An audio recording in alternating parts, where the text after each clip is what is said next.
Welcome to the Deck Dive. Today we're tackling a challenge that's both critical and, well, surprisingly often overlooked: chronic limb-threatening ischemia, or CLTI. This isn't just some clinical hurdle, it's really a global health issue. It profoundly impacts patient mortality, limb loss, and just quality of life. Our mission with this deep dive is to guide you through the Global Vascular Guidelines on CLTI, the GVG. Now, this isn't just another document, it's a landmark, a huge collaborative effort by major vascular societies worldwide. We're here to cut through all the extensive detail, distill the most crucial insights, and basically offer you a shortcut to being truly well-informed on managing this very complex disease. Our source. It's the comprehensive Global Vascular Guidelines on the management of chronic limb-threatening ischemia. We'll be navigating its immense scope, really, from initial diagnosis and meticulous staging all the way through revascularization strategies, non-revascularization interventions, those tough decisions around amputations, and the vital aspects of post-procedural care. This deep dive is tailored for you, the specialist clinician. Whether you're grappling with a complex case right now, maybe preparing for an exam, or simply refining your practice with the latest evidence, we're going to unpack the core concepts, examine the nuances, and really illuminate the why behind the what's of CLTI management. Exactly. And to guide our discussion, here's our roadmap for today. We'll begin by exploring the fundamental rationale and the collaborative framework behind these global vascular guidelines, why they came about. Then we'll uncover the global epidemiology of CLTI, dissecting its prevalence and key risk factors, and discussing how these influence disease patterns. It's quite revealing. Our next crucial step will be a deep dive into stratagems for accurate diagnosis and precise limb staging. We'll focus heavily on the WIFI and GLS classification systems. These are really foundational to modern CLTI care. Following that, we'll cover comprehensive medical management. That includes pharmacotherapy and lifestyle interventions, sort of the bedrock of care, really. We'll then move into the specifics of revascularization strategies, discussing both open surgical and endovascular approaches, and explore the somewhat limited role of non-revascularization treatments. We'll then address the difficult but absolutely essential role of both minor and major amputations. Then we'll look at crucial post-procedural care and long-term surveillance. Finally, we'll touch on clinical trial design, outcome measures, highlight the vital importance of multidisciplinary team-based care, super important, and conclude with a crucial global perspective on CLTI management, particularly focusing on challenges in low- and middle-income countries. Okay, great roadmap. Let's start at the beginning then. Why were these global vascular guidelines so urgently needed? What historical challenges were they really designed to address? Well, CLTI is the end stage of peripheral artery disease, Hmm. and it's a rapidly growing global health crisis. Historically, we faced several major challenges. First, there was just a consistent lack of public awareness that often led to delayed diagnosis. Patients would present far too late, missing opportunities for maybe less invasive treatments. Right, the window closes. Exactly. Second, practice patterns were highly variable. I mean, think about this. A significant number of patients undergoing major limb amputation in some regions hadn't even received an angiography in the year prior. Yeah, suggesting missed revascularization chances. This stark variability, often without necessarily better outcomes, really showed we lacked a unified approach. Another critical hurdle was the absence of a uniform definition. For clinical stages, for patient-focused outcomes, this lack of consistency really hampered things. It led to an incomplete understanding of CLTI's epidemiology and severely limited the evidence guiding our daily practice. And then, add to that, since about the year 2000, we've seen this explosion of new technologies, diagnostics, devices, drugs. Right, things changed fast. Very fast. This rapid evolution demanded a new framework, and that's really why these guidelines were initiated back in 2013 by the leading vascular societies. Their primary goal was clear: improve quality of care for all patients with or at risk for CLTI, and also, crucially, identify key research priorities for the future. That makes perfect sense. A unified approach was definitely needed. And who exactly was behind this massive undertaking? How was this global collaboration structured to, ensure independence? It was a truly collaborative effort, initiated by the three major global vascular surgical societies: the European Society for Vascular Surgery, the Society for Vascular Surgery here in the U.S., and the World Federation of Vascular Societies. They built the entire organizational structure, set really strict conflict of interest policies, and importantly, they committed all the financial support themselves. Ah, okay. Yeah, it's important to emphasize that all funding came directly from these sponsoring societies. There was no direct involvement from industry or other external stakeholders, completely independent. That's crucial for trust in guidelines like these. Absolutely. This steering committee then meticulously recruited a multidisciplinary international writing group. 58 experts from 24 countries across 6 continents. We're talking vascular surgeons, vascular medicine specialists, interventional cardiologists, radiologists, epidemiologists, podiatrists, even methodologists. This diverse expertise was critical to their comprehensive approach. So a truly independent global endeavor. That's definitely reassuring. Okay, let's consider a clinical scenario for our listeners. A multidisciplinary team is seeking to implement a new CLTI management pathway. Which historical challenge, highlighted by the GVG, will be most directly addressed by adopting a uniform disease staging system? Is it A, increased public awareness of peripheral artery disease, B, reduced healthcare costs for CLTI treatment, C, improved consistency in clinical outcome measurement, or D, greater involvement of industry in guideline development? Good question. The answer there is C. The GVG specifically pointed out that a lack of uniform definitions for clinical stages and patient outcomes really hampered our ability to consistently measure and compare results across studies, across centers. So adopting a unified staging system directly addresses that core problem, making outcomes far more comparable and research more meaningful. Got it. C, improved consistency. Now let's explore the human impact of this disease more. What does the GVG reveal about its global burden and the populations most affected? Who's really bearing the brunt of this? The global burden of peripheral artery disease, which, as we said, culminates in CLTI, is truly substantial. Back in 2010, the estimate was around 202 million people worldwide living with peripheral artery disease. And what's striking is that nearly 70%, 69.7% to be exact, were in low and middle income countries. 70%? Wow. Yeah, this disproportionate impact is a key insight from the guidelines. For instance, in some parts of the Western Pacific and Southeast Asia, peripheral artery disease is even reported in people younger than 55 years old. That young. When we look at risk factors, smoking has the strongest association, though there's this interesting obesity paradox that can sometimes confound things, often related to smoking status itself. But what the GVG truly underscores is the outsized role of diabetes mellitus. It holds the strongest association with a new presentation of CLTI. The odds ratio was 7.45. 7 times more likely. Exactly. And perhaps more importantly for clinical practice, diabetes often leads to incompressible vessels. These are calcified arteries that just don't compress properly with a blood pressure cuff.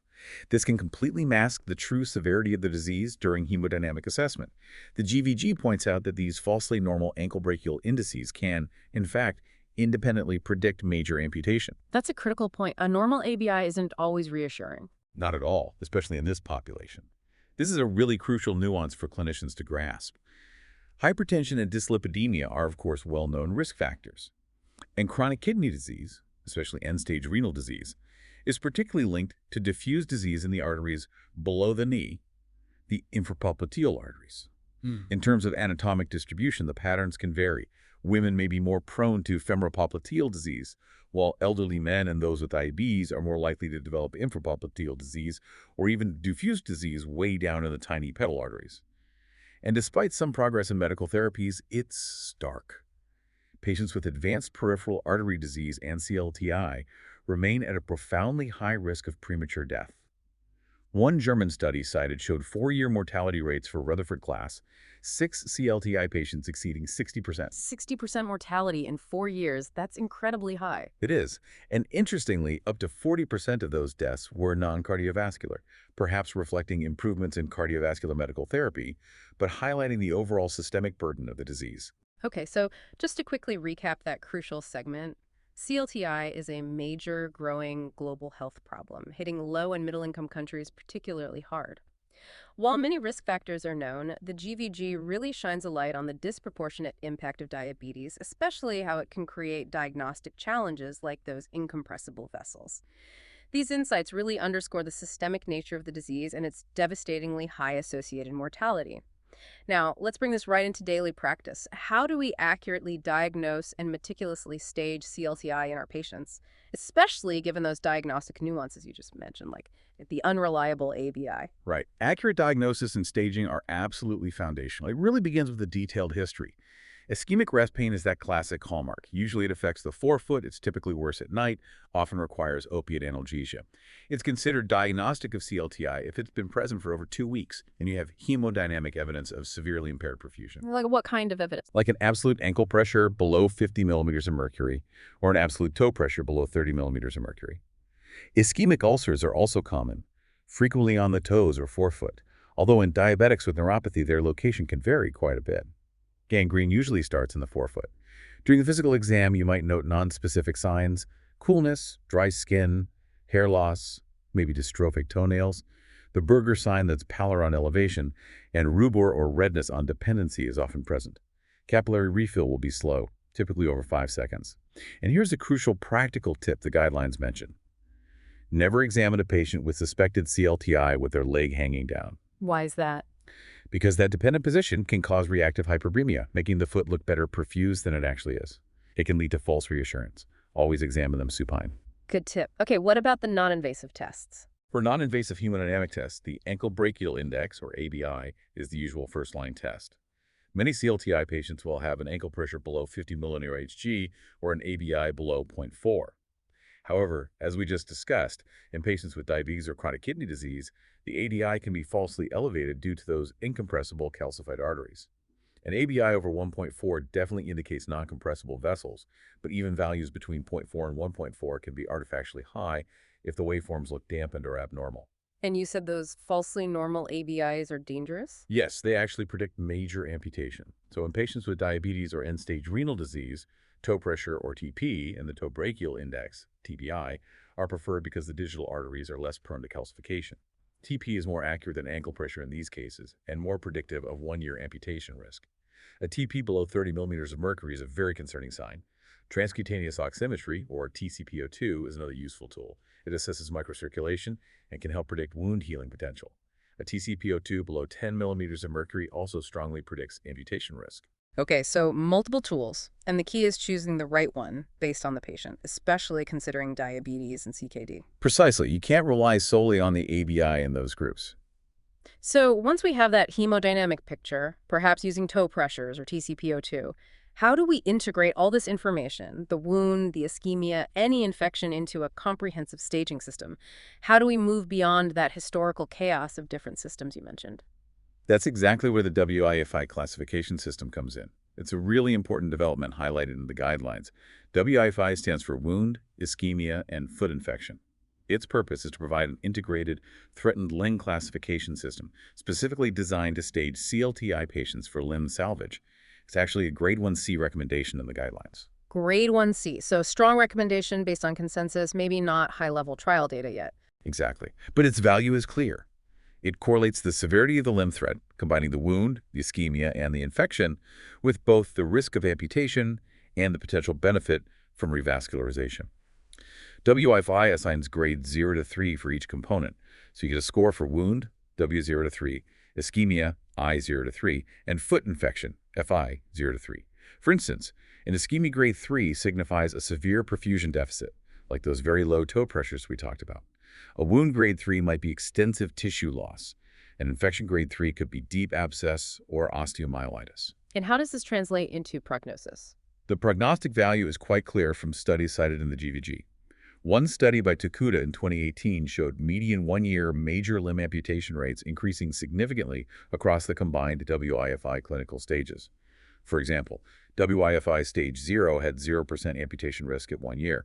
Stage 1 was about 9%, stage 2 also around 9%, but stage 3 jumped significantly to 29%. Wow, almost a third need amputation in stage 3. Yes, so this provides that much-needed unified framework to grade the limb threat and guide treatment decisions. It's a significant improvement over the historical mess of disparate systems like Fontaine, Rutherford, Wagner, UT, Apidis, all focusing on different aspects and causing fragmentation in care. WIFI aims to integrate it all. Okay, let me try to recap this diagnostic and staging section. Accurate CLTI diagnosis needs that detailed history and careful physical exam, remembering not to examine with the leg down. Then choosing the right non-invasive hemodynamic tests is key, moving beyond ABI to toe pressures or TCPO2, especially in patients with diabetes or CKD where ABI can be misleadingly normal. And finally, the WIFI classification system integrates wound severity, ischemia level, and foot infection status into stages that provide crucial prognostic information, particularly regarding amputation risk and potential benefit from intervention. It offers that clear, unified framework we were missing. That's a great summary. So, synthesizing our journey so far, we've established CLTI as this growing global health problem deeply rooted in systemic atherosclerosis.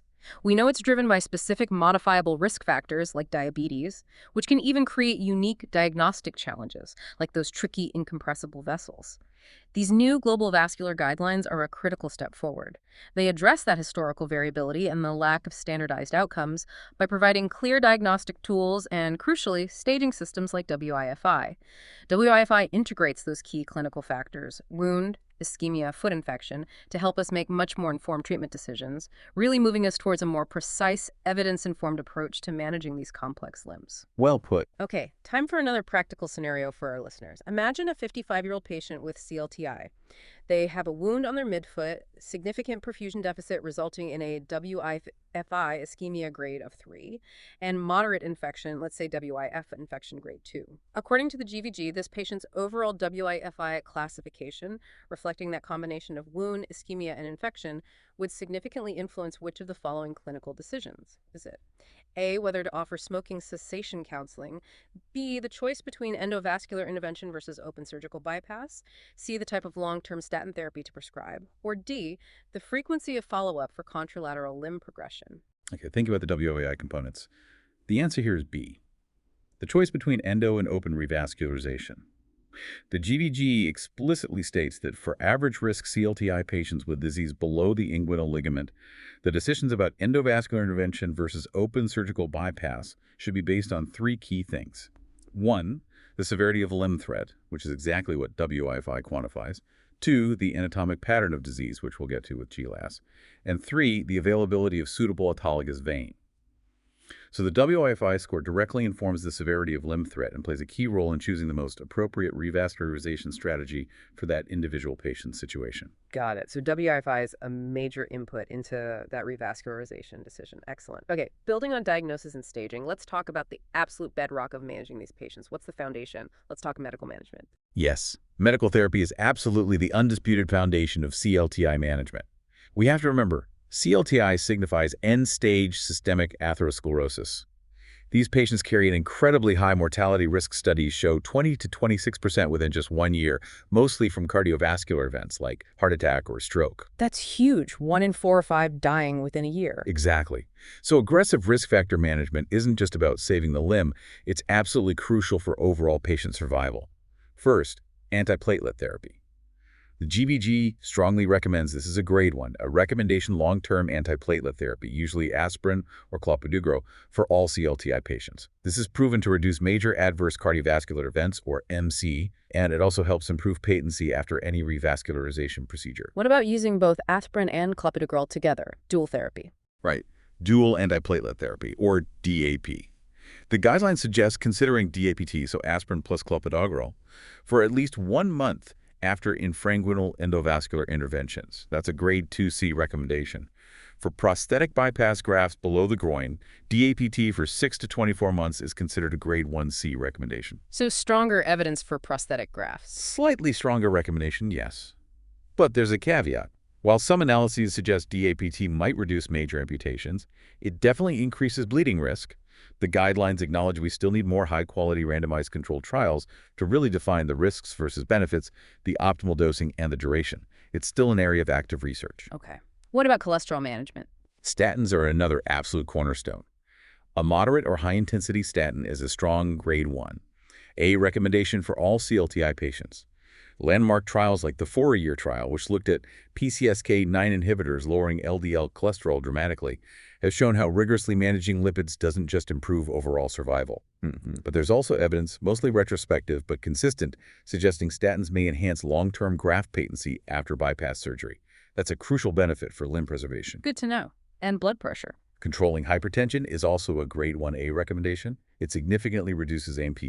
The target is typically systolic blood pressure below 145 mmHg and diastolic below 90 mmHg, with data suggesting even greater protection below 130 over 80 mmHg. And diabetes, given its huge impact. Absolutely critical. Metformin is recommended as the primary hypoglycemic agent in type 2 diabetes patients with CLTI. That's grade 1A. An important practical point. The guidelines suggest considering withholding metformin for 24 to 48 hours after administering iodinated contrast for imaging or procedures, especially in diabetic patients with kidney dysfunction, specifically an estimated glomerular filtration rate below 30 milliliters per minute per 1.73 square meters. That's a grade 2C recommendation to prevent potential kidney injury. That's a really practical point for managing these patients around procedures. Yes. And newer agents like the SGLT2 inhibitors, such as canagliflozin, studied in the CANVAS program trial, are also showing promise in reducing both cardiovascular and renal events in type 2 diabetics, so they might become more prominent in CLTI management too. Okay, and lifestyle factors. Smoking cessation is paramount. It's a grade 1C recommendation to offer pharmacotherapy, counseling, or behavior modification. Smoking is so strongly linked to increased cardiovascular events and mortality. But importantly, stopping smoking can actually help restore patency rates in revascularized limbs. It makes a real difference. So it directly impacts the success of interventions. Directly. And finally, lifestyle interventions like adopting a low-fat or Mediterranean diet are encouraged as they're associated with reduction in plaque burden and MACEs, although affordability can be an issue, especially in LMICs. Supervised exercise therapy is grade 1A for symptomatic PA with claudication, though less applicable perhaps once CLTI develops. Okay, so just to recap medical management, it's truly the bedrock. Aggressive use of antiplatelets, moderate or high-intensity statins, strict control of hypertension using guideline-directed targets, careful diabetes management, including considerations around contrast, and comprehensive lifestyle changes, especially smoking cessation. These all fundamentally impact both limb salvage and overall cardiovascular survival. Couldn't have said it better. It's foundational. All right, let's consider another scenario. A 65-year-old patient has CLTI and known type 2 diabetes. They're undergoing an infrainguinal endovascular revascularization procedure. Which of the following medical management strategies is a strong grade 1A recommendation in the GVG for this specific patient? Is it A, long-term dual antiplatelet therapy for 12 months, B, daily intravenous prostanoid infusion post-procedure, C, moderate or high-intensity statin therapy, or D, lumbar sympathectomy for pain relief? Okay, based on what we just discussed, the answer is C, moderate or high-intensity statin therapy. That's the clear grade 1A recommendation for all CLTI patients to reduce all-cause and cardiovascular mortality.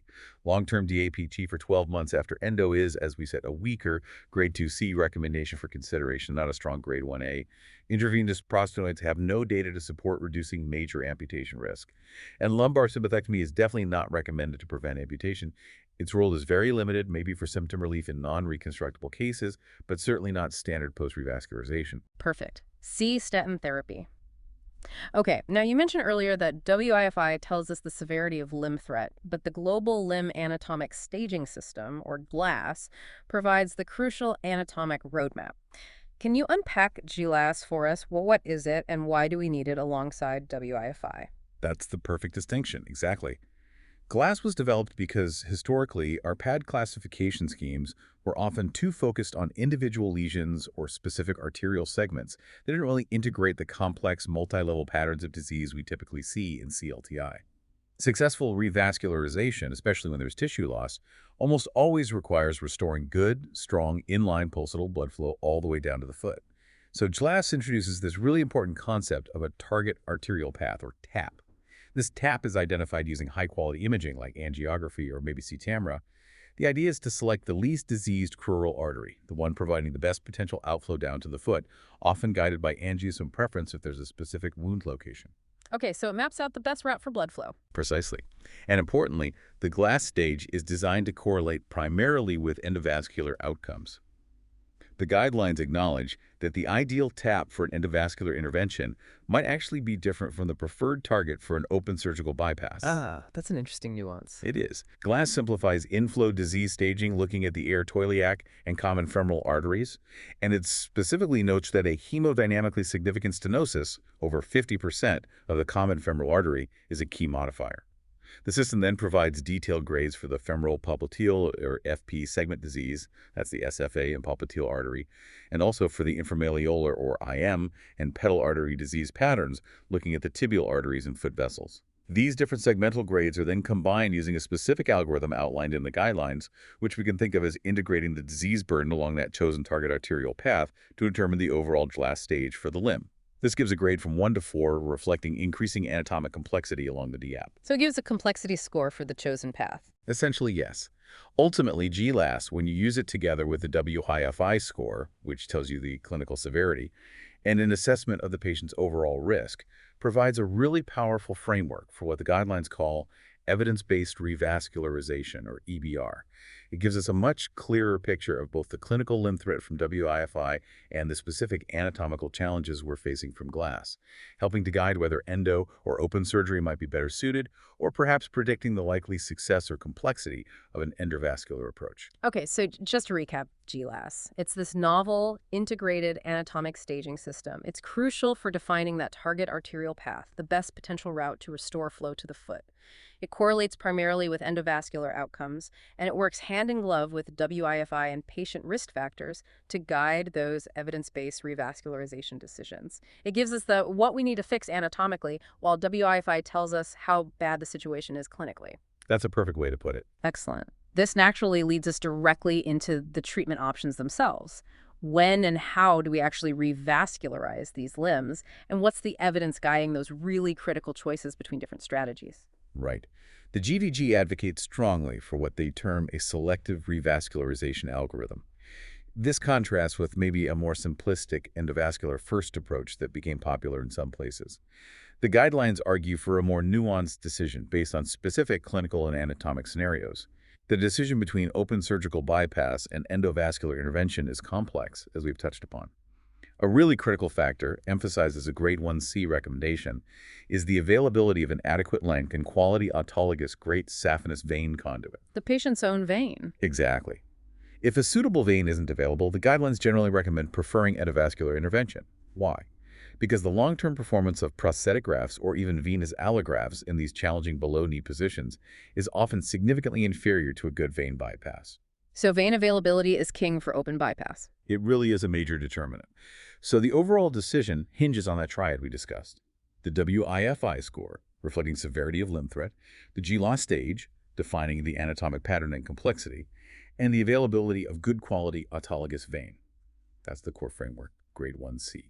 Now, for specific patient groups, for high-risk patients, maybe frail, lots of comorbidities who have advanced limb threat, say WIFI stage 4 with deep ulceration or gangrene, and significant perfusion deficits, WIFI ischemia grades 2 or 3. The guidelines recommend offering endovascular revascularization whenever it's technically feasible. This is also grade 1C. It's often a less physiologically stressful option for these very sick patients. Makes sense. What about specific locations of disease, like inflow disease? Good question. For aortoiliac, AI, and common femoral artery CFA disease, some key points.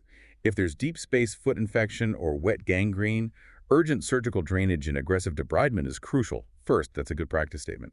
You need to control the sepsis before or concurrent with revascularization. For extensive AI disease, surgical reconstruction is often preferred, grade 2 W recommendation weak evidence. For significant CFA or profunda femoris artery, PFA disease, open CFA endarterectomy, often with patch angioplasty, remains the gold standard, another good practice statement. The CFA is considered a no-stent zone by many. Okay, and further down the leg, fempop and tibial arteries. For femoral-popliteal, FP, and infrapopliteal IP disease treated endovascularly. If simple balloon angioplasty gives an inadequate result, maybe significant recoil or dissection, or if you're dealing with advanced lesion complexity like GLAS FP grades 2 to 4, the guidelines suggest considering adjuncts. That means things like stents, covered stents, or drug-eluting technologies like drug-coated balloons or drug-eluting stents. This is a grade 2C recommendation. Consider it, but the evidence isn't definitive for all situations. What about drug-eluting stents, specifically in the tibial arteries? There's some data there. The guidelines mention that drug-eluting stents, DES, have demonstrated improved primary patency compared to bare metal stents, BMS, in infrapopliteal arteries. In some trials, one-sided showed primary patency of 73% versus 50% at 1 year. So DES might offer an advantage in those small tibial vessels. Interesting. Now, what about that concept you mentioned earlier, angiosome-guided revascularization, trying to restore flow directly to the area of tissue loss? What's the GVG take on that? Right, the angiosome concept. The idea is intuitive. Maximize perfusion directly to the wound bed supplied by a specific artery or angiosome. However, the GVG gives this a relatively weak grade 2C recommendation. Why only 2C? Well, there's ongoing debate and conflicting evidence. First, unambiguously assigning a wound to a specific angiosome can actually be quite difficult in practice, especially with overlapping territories or diffuse wounds. Second, systematic reviews have shown conflicting results. While some studies suggest that wound healing may be improved when you achieve direct revascularization to the angiosome supplying the wound, the crucial point is that major amputation rates and overall vessel patency are not consistently different compared to achieving good indirect revascularization, where you open up a different tibial vessel that communicates via collateral networks. So, better wound healing maybe, but not necessarily saving more limbs long term. That seems to be the current understanding based on the available evidence. The guidelines suggest it's likely of more importance when you're doing endovascular interventions for wounds on the midfoot or hindfoot, like the heel, where collateralization might be less robust, but they state it's probably irrelevant for just ischemic rest pain, where global perfusion matters more, and maybe only marginal for most common forefoot lesions or minor toe ulcers, where indirect flow often suffices. So it's a factor to consider, but not an absolute mandate. Okay, that's a very nuanced perspective. Let me try to recap this revascularization section. The GVG promotes an evidence-based selective approach, not just endo first. Key decisions balance patient risk, WIFI limb threat, GSS and anatomy, and crucially the availability of good autologous vein for bypass. Endovascular is often preferred for high-risk patients or when no vein is available. Specific recommendations exist for inflow, like CFA and endarterectomy, and outflow disease, considering adjuncts like DES and tibials. Angiosome-guided revascularization is considered potentially helpful for wound healing in some locations, mid-hindfoot with endo, but the evidence isn't strong enough to say it consistently improves limb salvage over good indirect flow. It's a grade 2C consideration. Excellent summary. It captures the complexity and the evidence base well. Great. So, synthesizing our journey all the way from the start, we've grasped CLTI's global impact and risk factors, especially the tricky role of diabetes. We've learned how to precisely diagnose and stage it using WIFI for clinical severity and GLAS for anatomical mapping. We understand that robust medical management is the absolute foundation. Upon that, we build tailored revascularization strategies, endo or open guided by that evidence-based triad of WIFI, GLAS, and vein availability. We always consider the complex interplay of patient factors and disease anatomy. The goal is precise, evidence-informed intervention to save limbs and lives. A perfect synthesis of the first major part of the guidelines. Okay, time for another board-style question based on this. A 70-year-old patient presents with CLTI and has a large, non-healing ulcer right on their heel. Angiography reveals significant disease in the posterior tibial artery, which is known to directly supply the heel's angiosome. There's also less severe disease noted in the peroneal artery. Now, let's assume the posterior tibial artery is patent enough downstream and anatomically suitable for revascularization. Which of the following statements best reflects the GVG's guidance regarding angiosome-guided revascularization in this specific scenario? Is it A, direct revascularization of the posterior tibial artery is strongly recommended, grade 1A, to ensure wound healing? B, angiosome-guided revascularization is likely irrelevant for heel ulcers and should not influence the revascularization decision? C, while wound healing may be improved with direct revascularization of the posterior tibial, major amputation rates and patency are not consistently different compared to potentially revascularizing the peroneal artery indirect. Or D, multivessel tibial revascularization, opening both the posterior tibial and peroneal, should always be performed to maximize perfusion to the heel. Okay, applying the guideline principles, the correct answer is C. The GVG states, as we discussed, that whereas wound healing may be improved when direct revascularization is achievable, major amputation rates and patency are not consistently different. It also specifically notes that angiosome-guided revascularization may be of importance in the setting of endovascular intervention for midfoot and hindfoot lesions, which includes the heel. So C captures that nuanced potential wound healing benefit, but uncertain impact on limb salvage. Exactly. Option A is incorrect because the recommendation is weak, 2C, not strong, 1A. Option B is incorrect because the GVG does consider it potentially relevant for hindfoot lesions like heel ulcers, even if the overall benefit is debated.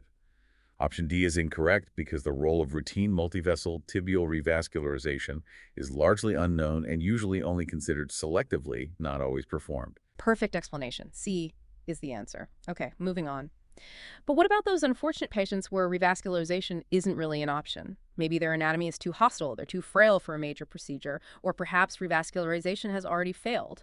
What other arrows do we have in our quiver then? Let's discuss non-revascularization treatments of the limb. Yes, this is a really crucial area because, unfortunately, a significant proportion of CLTI patients are indeed unsuitable for revascularization for various reasons: anatomical complexity, severe physiological limitations, or profound comorbidities. And the outlook for unreconstructed CLTI is grim. One study cited in the guidelines showed something like 46% limb loss and 54% mortality within just 1 year in these patients. So doing nothing is often not a good option. So what can we offer? Well, this is where things get difficult because, as the guidelines emphasize, there's a real paucity of strong, high-quality evidence supporting many of the commonly discussed non-revascularization treatments in terms of preventing major amputation. Say take spinal cord stimulation, or SCS. The idea is that electrodes in the lumbar epidural space stimulate sensory fibers, potentially improving microcirculation through vasodilation. Does it work? The evidence is weak. A Cochrane review found no randomized controlled trials evaluating SCS versus no intervention for non-reconstructible PAD. Some studies show possible improvements in pain relief or maybe ulcer healing in subgroups, but there's no solid evidence it actually reduces the risk of major amputation, and it has a complication rate around 17%. Okay, what about lumbar sympathectomy, cutting the sympathetic nerves? Similar story. The mechanism is plausible block vasoconstriction to increase flow. But again, a Cochrane review found no RCTs comparing it to no intervention. There's limited data and no evidence to suggest it reduces major amputation.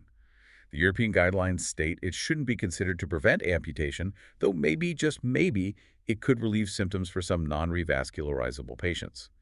But it's rarely used in current practice in most high-income countries. All right, what about intermittent pneumatic compression, IPC, squeezing the leg? IPC is interesting. There are a couple of controlled studies and several case series, but again, no robust, high-quality trials.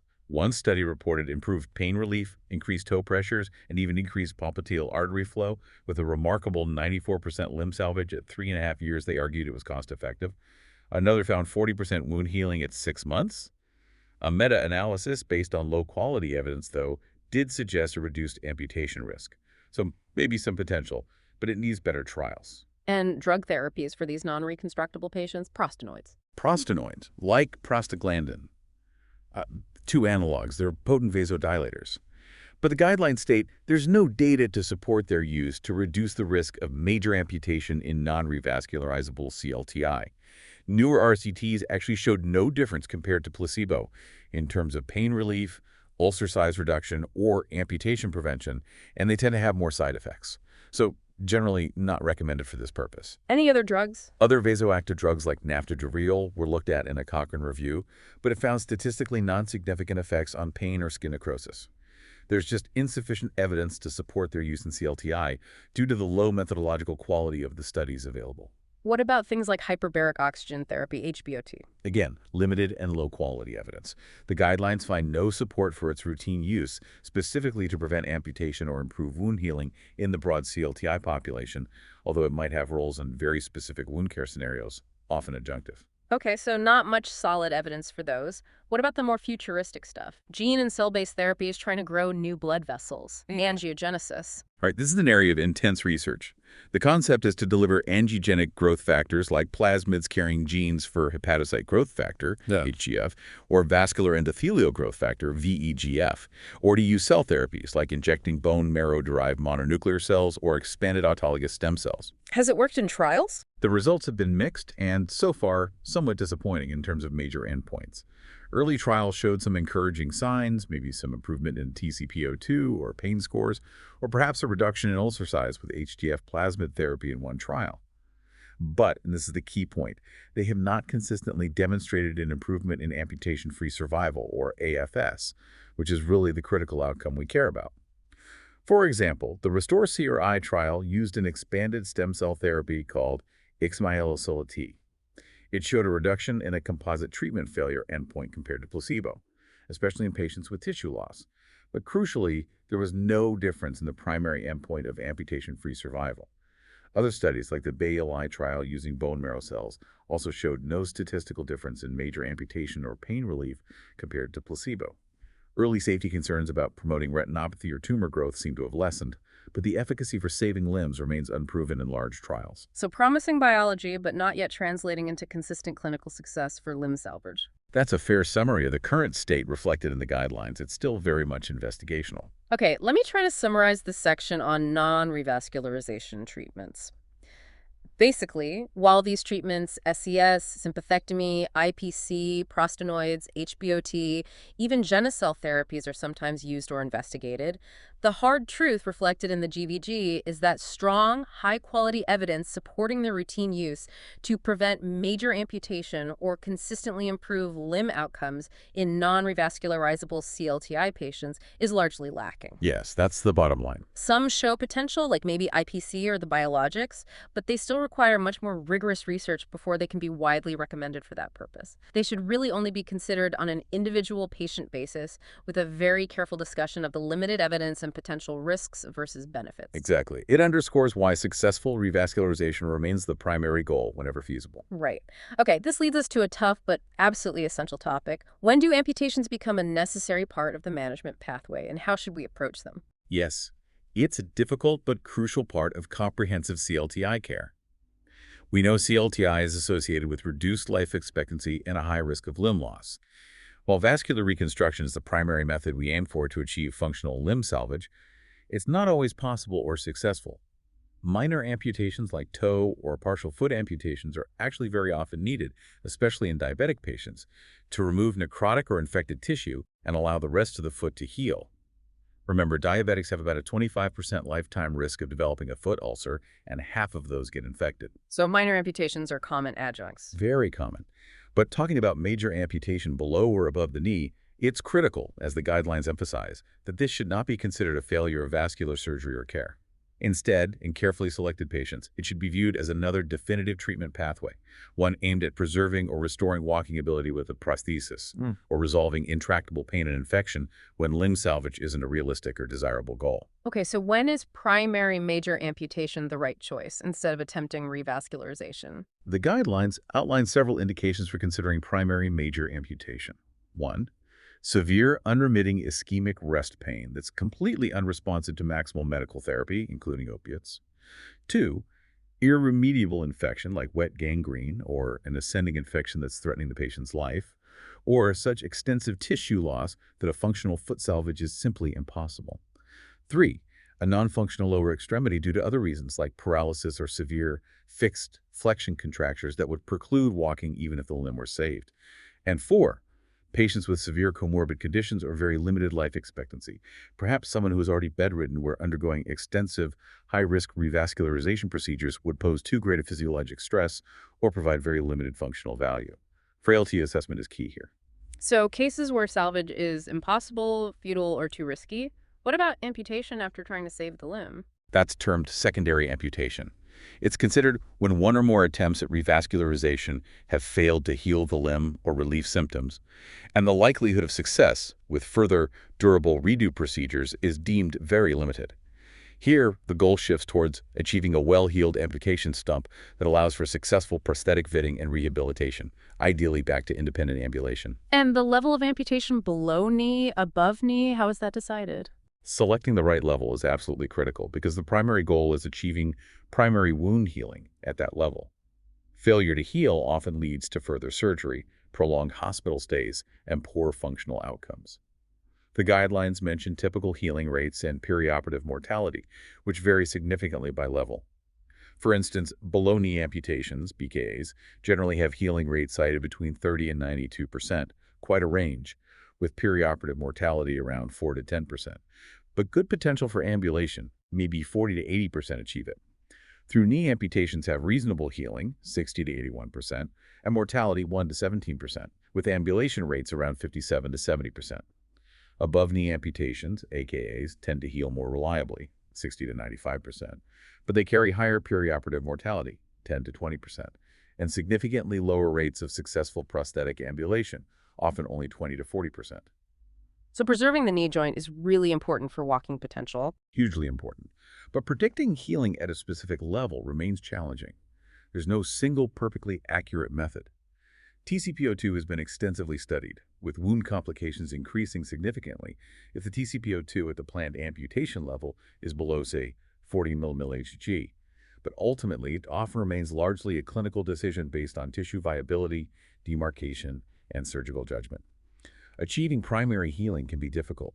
Reoperations, debridements, or revision to a higher level occur in anywhere from 4 to 40% of patients. Readmission rates are high, even after minor amputations. For things like transmetatarsal amputations across the forefoot, long-term healing is only around 53% in some series. That's sobering. What about specific recommendations for minor amputations? The guidelines suggest considering a transmetatarsal amputation, TMA, for forefoot necrosis or infection in CLTI patients who would otherwise require amputation of more than 2 toes, especially if the big toe, the hallux, is involved. That's a grade 2C recommendation. A TMA can sometimes provide a more durable and functional residual foot than multiple ray amputations. And after an amputation on one side, what about the other leg? That's a critical point. The guidelines strongly recommend continuing yearly surveillance and observation of CLTI patients after an amputation to monitor for disease progression in the contralateral limb. This is grade 1C. You need to maintain optimal medical therapy and risk factor management because factors like end-stage renal disease, chronic kidney disease, and the underlying atherosclerosis itself are independently predictive of needing a subsequent major amputation on the other side. Okay, let me summarize the amputation section.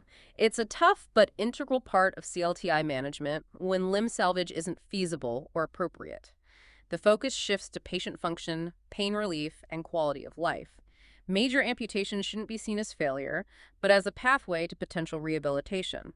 Indications for primary amputation include intractable pain, overwhelming infection tissue loss, non-functional limb, or prohibitive patient risk.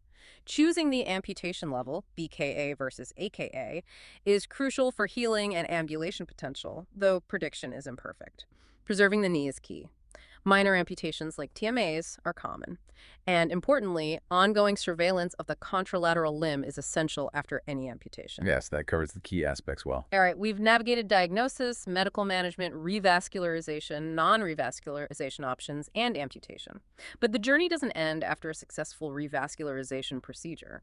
What's the best long-term care to maintain these hard-won gains? Let's talk post-procedural care and surveillance after infraguinal revascularization. Absolutely. Post-procedural care and surveillance are critical to ensure the durability of the intervention.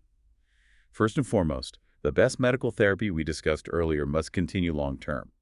That means long-term antiplatelet therapy, aspirin or clopidogrel, and moderate or high-intensity statin therapies in all patients after revascularization. That's a grade 1C recommendation. And promoting smoking cessation remains vital, also grade 1C. These systemic therapies protect both the revascularized limb and the patient overall. Okay, and what about dual antiplatelet therapy, DAPT, after the procedure? We touched on it earlier. Right, revisiting DAPT specifically post-procedure. For infraguinal endovascular interventions like angioplasty or stenting, the guidelines suggest considering DAPT, aspirin plus clopidogrel, for at least 1 month. That's grade 2C. For infraguinal prosthetic bypass grafts, they suggest considering DAPT for a longer duration, typically 6 to 24 months, to help maintain graft patency. That's a grade 1C recommendation. So, again, slightly stronger recommendation and longer duration after prosthetic bypass compared to endo. Yes, that reflects the different failure modes and maybe higher thrombosis risk with prosthetic material.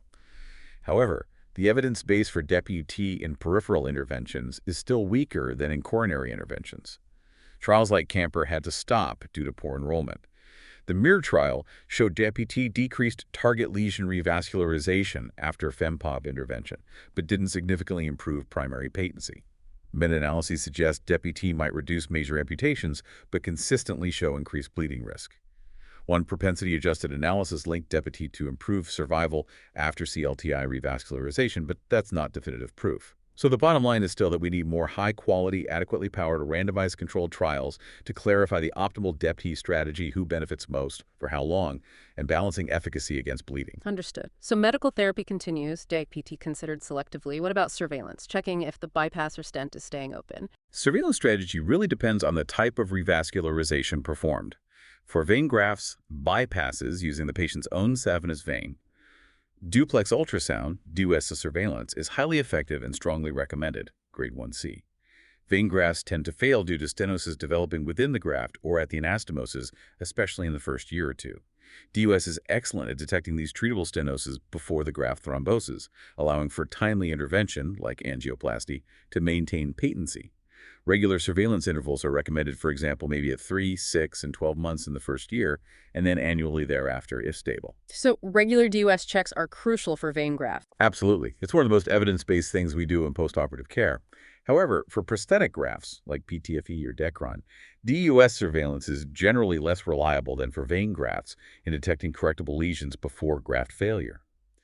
Prosthetic grafts often fail due to thrombosis without a clear preceding focal stenosis that DUS can easily pick up, and that's amenable to simple intervention. DUS may serve as a predictor of impending thrombosis by detecting very low blood flow velocities within the graft, typically less than 45-60 centimeters per second, which indicates poor outflow.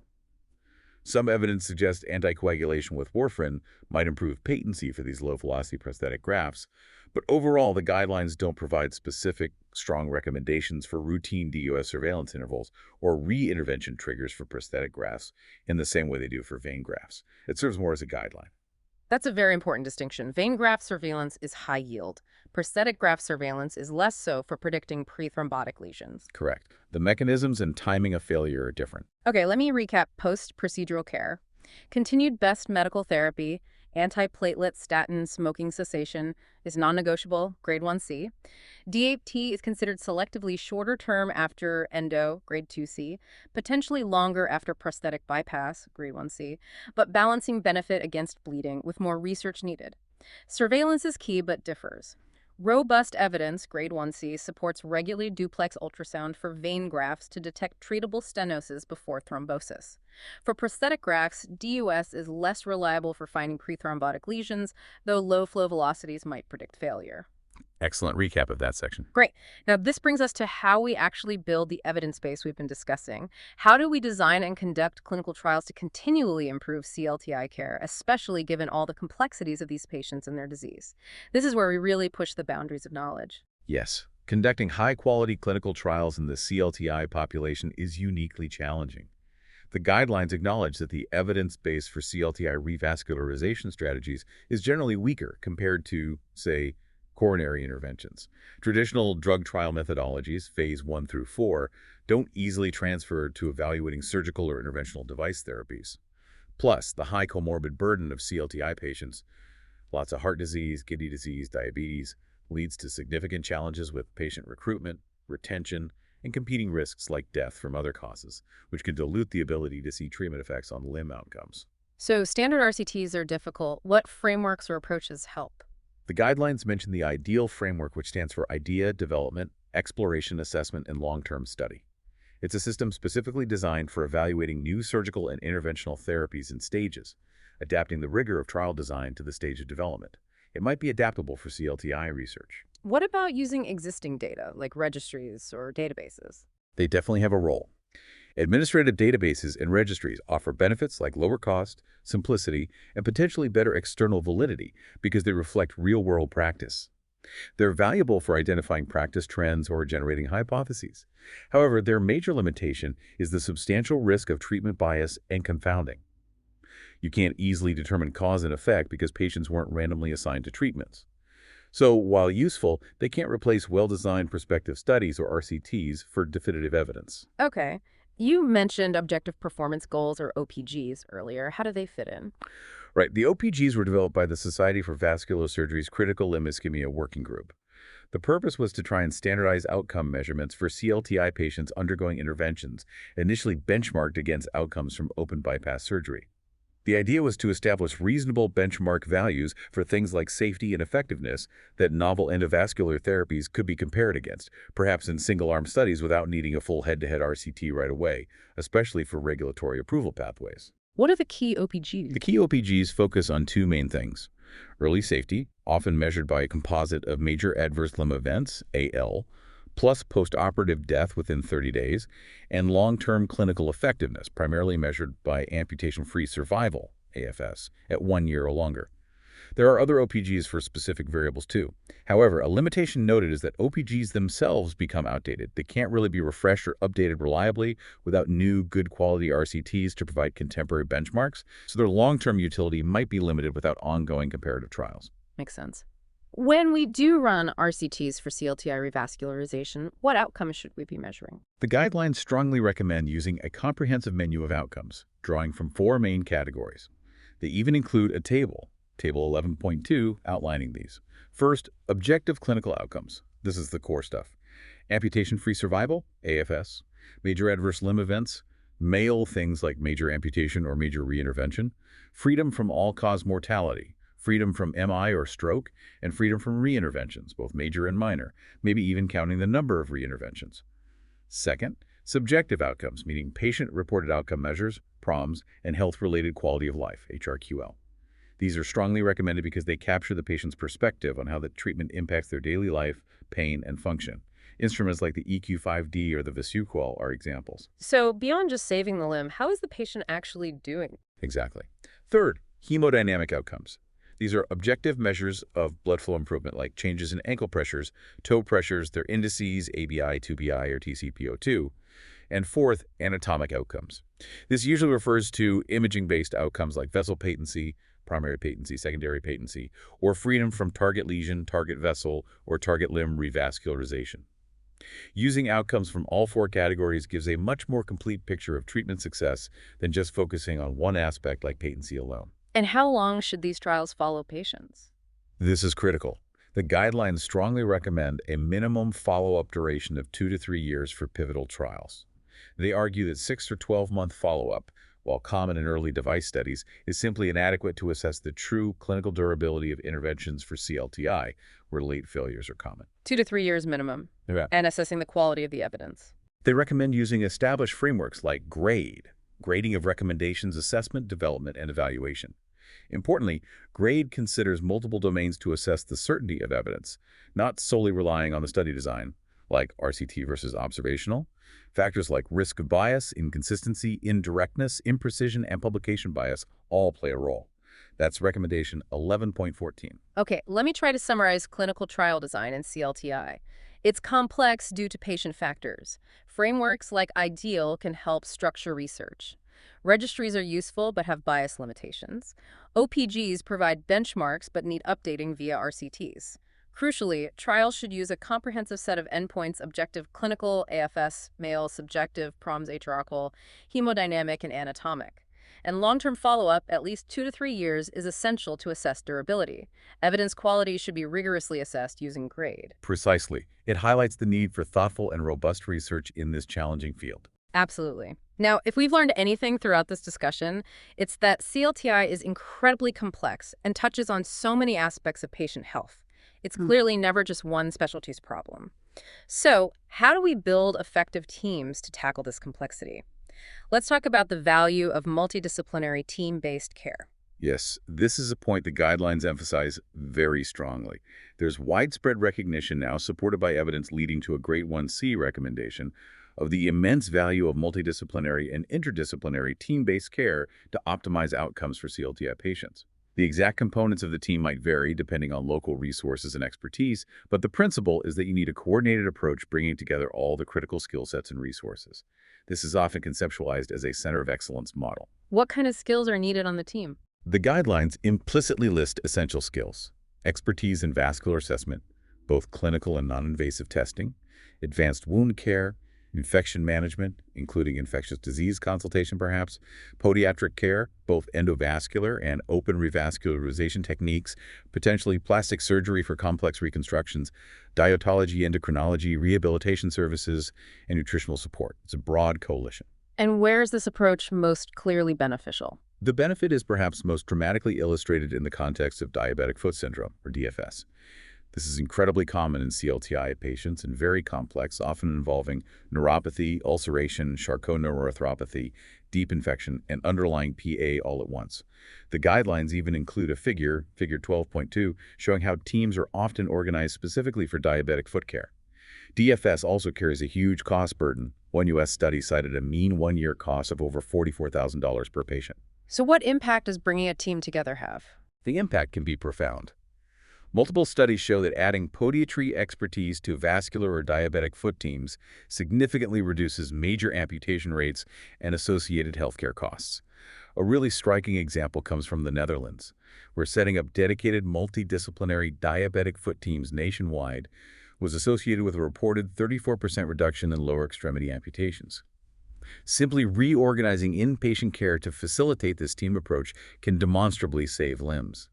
The guidelines also show a schematic figure 12.3, illustrating how an organized care model for PA screening within a diabetic foot ulcer clinic should work, involving screening, diagnosis with appropriate testing, risk stratification using WIFI, and then coordinated treatment planning by the team. So it's not just having the experts available, but having them work together in an organized way. Exactly. It's the coordination, communication, and shared decision-making within that structured team environment that really drives the improved outcomes. It ensures patients get timely access to all the necessary interventions, from wound care and offloading to infection control and revascularization, in a logical sequence. Okay, let me recap the team-based care section. It's strongly recommended, grade 1C, because it demonstrably optimizes outcomes for complex CLTI patients, especially those with diabetic foot syndrome. Effective teams require a broad range of skills: vascular, wound care, infection, podiatry, revascularization, rehab, etc. The coordinated, organized approach of these teams leads to significant reductions in major amputations and costs. Establishing a center of excellence model is key. Perfect summary. It's a cornerstone of modern CLTI management. Right. Now, what's fascinating, and you touched on this earlier, is how all this sophisticated guidance, developed mostly in high-resource settings, actually translates to the real world, especially in resource-constrained environments. Let's explore that global perspective on CLTI management. Yes, this is a crucial and often sobering part of the discussion. The guidelines are explicit in acknowledging that most of the evidence underpinning CLTI care recommendations comes from high-income countries, HICs, with mature, well-resourced healthcare systems. Vascular specialists and healthcare providers in other settings, particularly low- and middle-income countries, LMICs, face the significant challenge of adapting these evidence-based recommendations to their own local situations and, critically, the available resources. Some recommendations may simply remain aspirational in certain contexts. And the disease burden is higher in LMICs, right? Yes, that's the paradox. As we discussed, the epidemiology shows increasing prevalence of key risk factors like diabetes and tobacco use, combined with population aging, leading to a significant rise in CLTI and related amputations across much of the world, but especially disproportionately impacting LMICs. What are some of the specific challenges faced in LMICs? Diagnosis. Diagnosis can be challenging. There's significant variability in access to even basic non-invasive tests.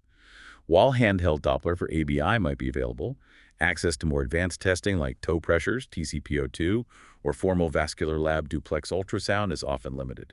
DUS, even when available, is highly operator-dependent, requiring specific training. Advanced imaging like CTA and MRA, which are often standard for planning complex revascularization in HICs, are much less available and affordable in many LMICs. What about medical and non-interventional management? Surveys suggest widespread routine use of basic, inexpensive medications like antiplatelet agents and lipid-lowering drugs were available. However, access to and use of other potentially beneficial drugs like ACE inhibitors or more expensive vasoactive drugs sometimes used elsewhere, like silostazole or pentoxifylline, is much more selective and inconsistent, often limited by cost. 4V prostanoids might be used as adjuncts by some, but as we discussed, the evidence is weak. Things like IPC, HBOT, and SCS are generally uncommon due to cost and infrastructure requirements. Interestingly, lumbar sympathectomy is reportedly performed by about a third of survey respondents from some regions, possibly reflecting its historical use or application for conditions more prevalent there, like Berger's disease. And the biggest challenge must be revascularization itself. Absolutely. Lack of resources, financial equipment, and trained personnel severely limits revascularization options in many LMICs. Open bypass surgery is often more commonly performed than endovascular interventions, simply because the upfront equipment costs for endo, angiography suites, wires, balloons, stents, are substantially higher.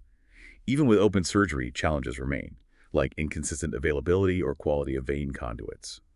Endovascular interventions are much less common due primarily to those high equipment costs and the need for specialized training, which may not be widely accessible. So what often happens to these patients? Sadly, amputations are frequently performed for limbs that might potentially be salvageable in a high-resource setting, simply because revascularization isn't a feasible option. And post-procedure surveillance. Defined follow-up protocols often exist on paper, but in practice, clinical evaluation and maybe ABI checks are the mainstays.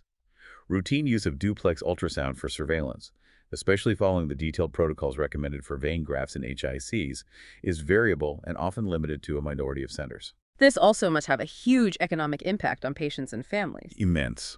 The guidelines highlight that patients in LMICs often have to rely entirely on household income, personal savings, or even borrowings to fund hospitalization and treatment.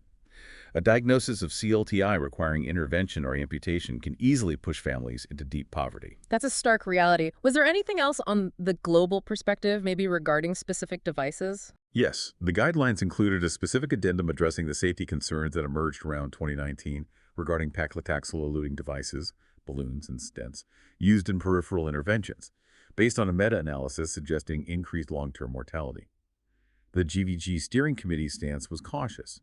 They emphasized the need for appropriately controlled prospective studies specifically looking at these devices in the CLTI patient population with mandatory long-term follow-up, at least 2 years.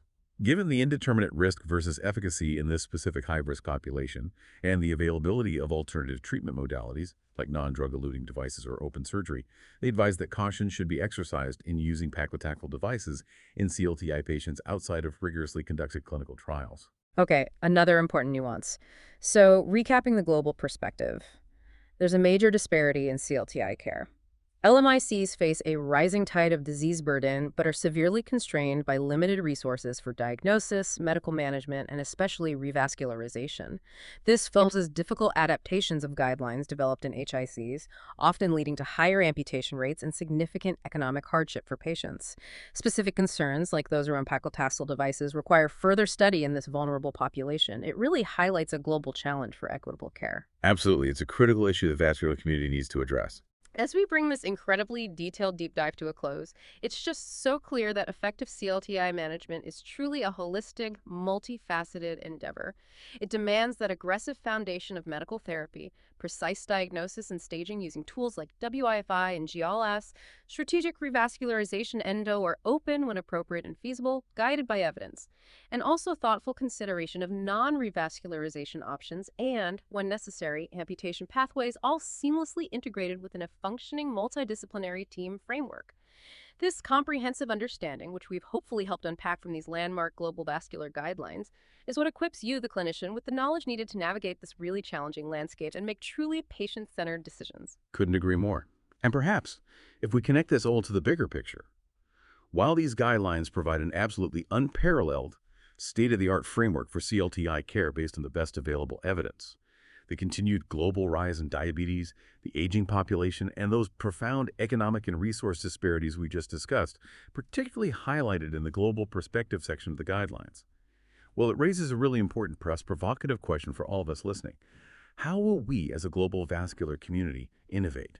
Not just in developing newer, maybe more expensive treatment modalities, but crucially, in finding ways to deliver equitable, accessible, evidence-based care to all patients suffering from chronic limb-threatening ischemia, regardless of their geographic location or their socioeconomic reality. That remains a huge challenge. It's a powerful final thought. A challenge for innovation in access and equity alongside clinical practice. We certainly hope this deep dive provides a clear and useful roadmap for you in your practice, helping you make a profound difference in the lives of patients suffering from this devastating condition, chronic limb-threatening ischemia.